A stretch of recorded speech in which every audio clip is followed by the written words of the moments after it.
Hi, I am Shanghamitra. Today's topic is very interesting poem, The Ball Poem, which is included in the third chapter of your First Flight book. The Ball Poem has been written by John Berryman, who was very famous professor as well as a poet also. He was born in the year 1914 and died in the year 1972. He was well known for his writings, the dream songs, and etc. He was awarded National Book Award, Pulitzer Prize, etc. So let's see what did the poet say in the poem, The Ball Poem. The title is The Ball Poem. Here ball signifies all the materialistic things in our earth. It has no values to us. Ball, money, all the earthly possessions, external things, all are external to everyone's life because it has no major importance in our life. In this poem, the poet shows one little boy. One day he has lost his favorite ball, and after that he became very upset. Then how the poet suggested him through this poem the poet described. Okay, let us discuss line by line. What is the boy now who has lost his ball? What is he to do? I saw it go merrily bouncing down the street and then merrily over. There is it in the water. In the first 4 lines, the poet emphasized on that what is the boy doing after losing his favorite ball, and he pointed out that boy who has lost his favorite ball. He pointed out only that boy. On any other, he did not point out on any other boy, only that boy who has lost his ball, favorite ball. What is he to do? Again, he emphasized and used this same word what repeatedly. What is he to do? Because he emphasized on that. What is he doing? I saw it go. I means the poet saw it, the ball, go merrily bouncing. The poet here told he has seen that ball was going merrily, joyfully, bouncing down the street at first, and then merrily over. There it is in the pond. Then it was just dropping into the water. Water means pond. So in the first 4 lines, after reading this poem, you understood that you will understand that the boy became very upset and helpless after losing his favorite ball, and it was his first ball in his life. Already his all feelings already are attached to that ball, feelings also.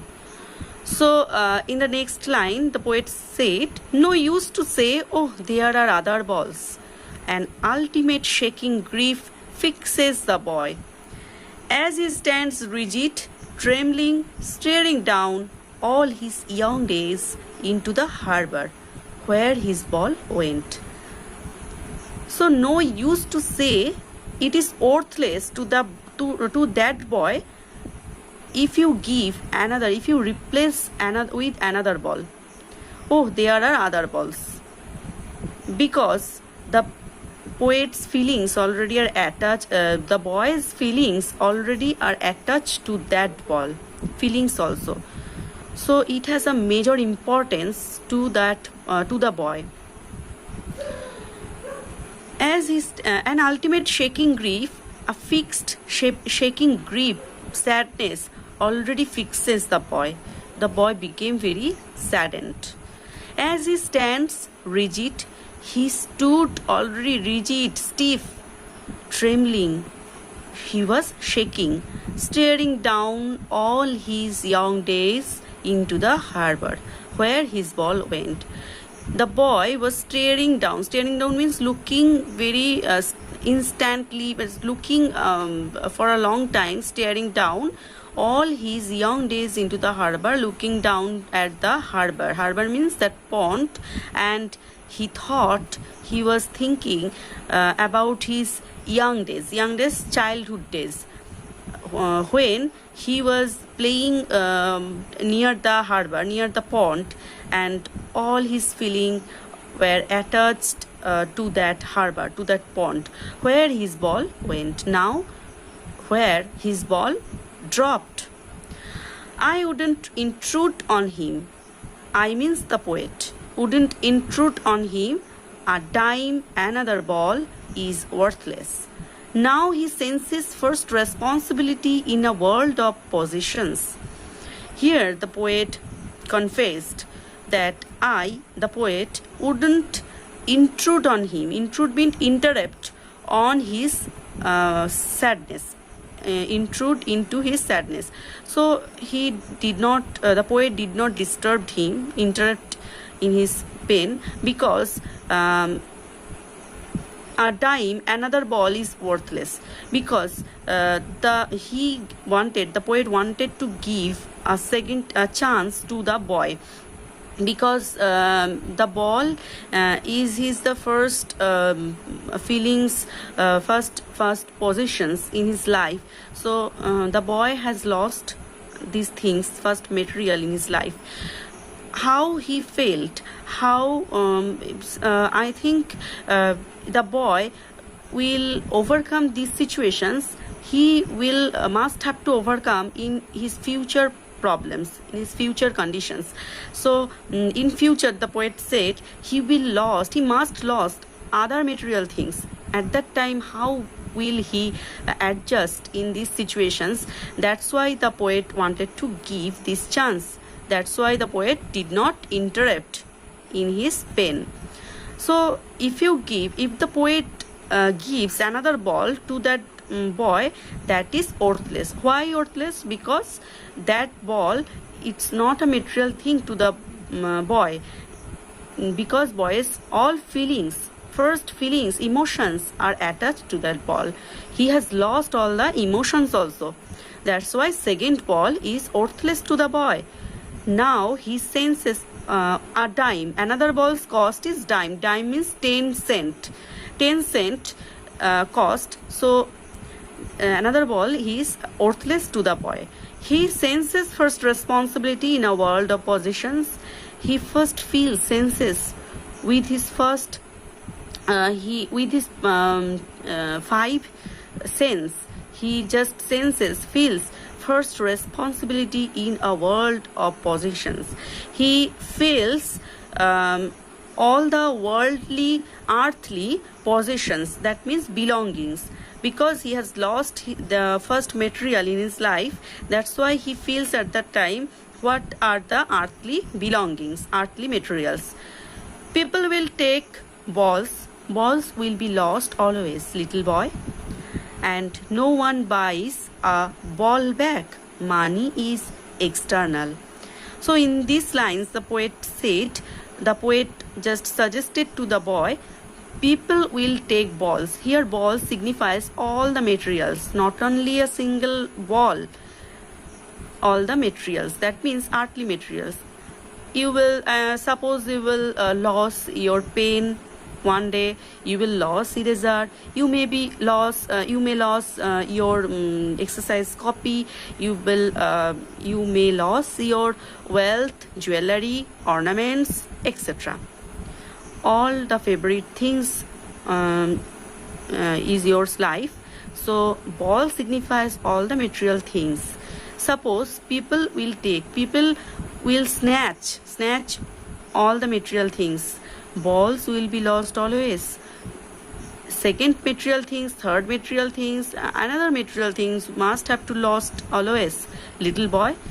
So no one buys a ball back. No one return back this material. If he snatches, he will not return back. Money is external. Money here indicates all the material things, earthly material things, all are external.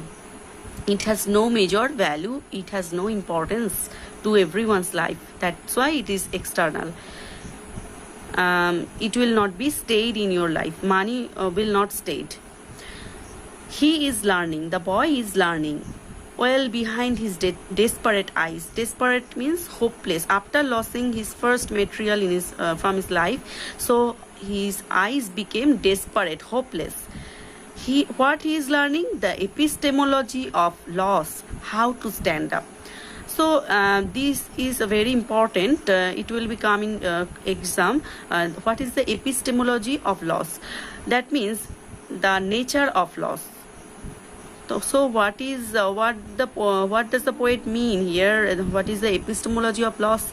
Epistemology, the nature of loss. That means how to adjust.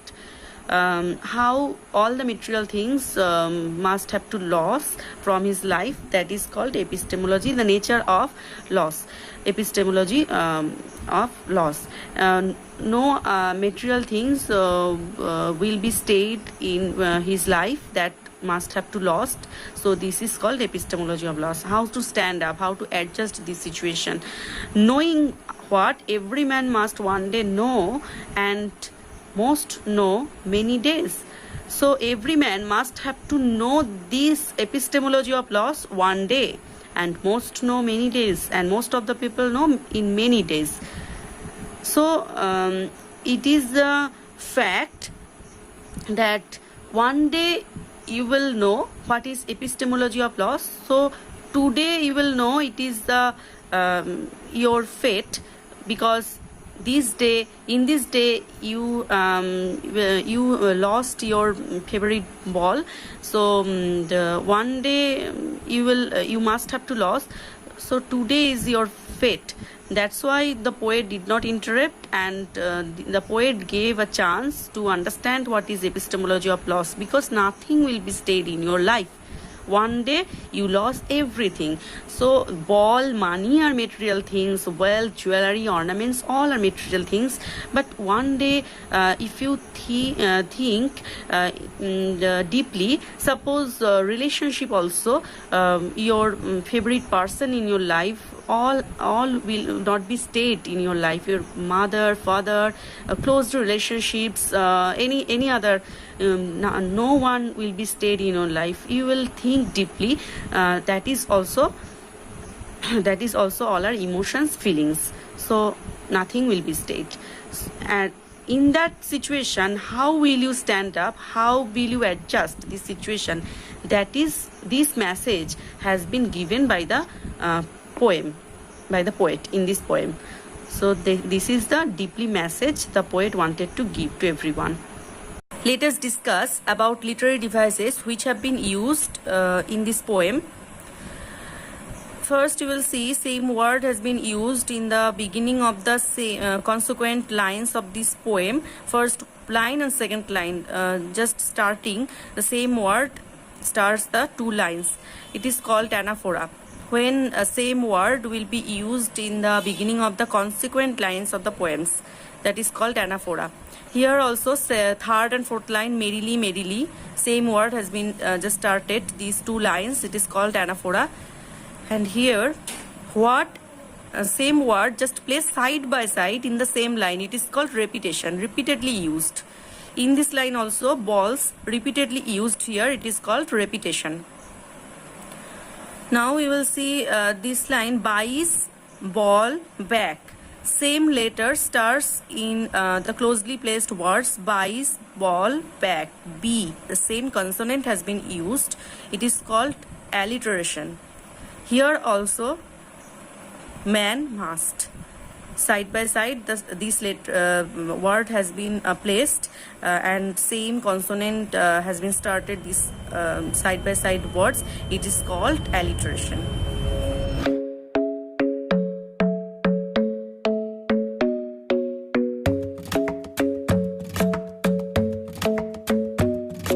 The club isn't the best place to find a lover, so the bar is where I go. Me and my friends at the table doing shots, tripping fast, and then we talk slow. And you come over and start up a conversation with just me, and trust me, I'll give it a chance. Now take my hand, stop it, and the man on the jukebox, and then we start to dance. And now I'm singing like, girl, you know I want your love. Your love was handmade for somebody like me. Come on now, follow my lead. I may be crazy, don't mind me. Say, boy, let's not talk too much. Grab on my waist and put that now, follow my lead. I'm in love with the shape of you. We push and pull like a magnet do. Although my heart is falling too. I'm in love with your body. And last night you were in my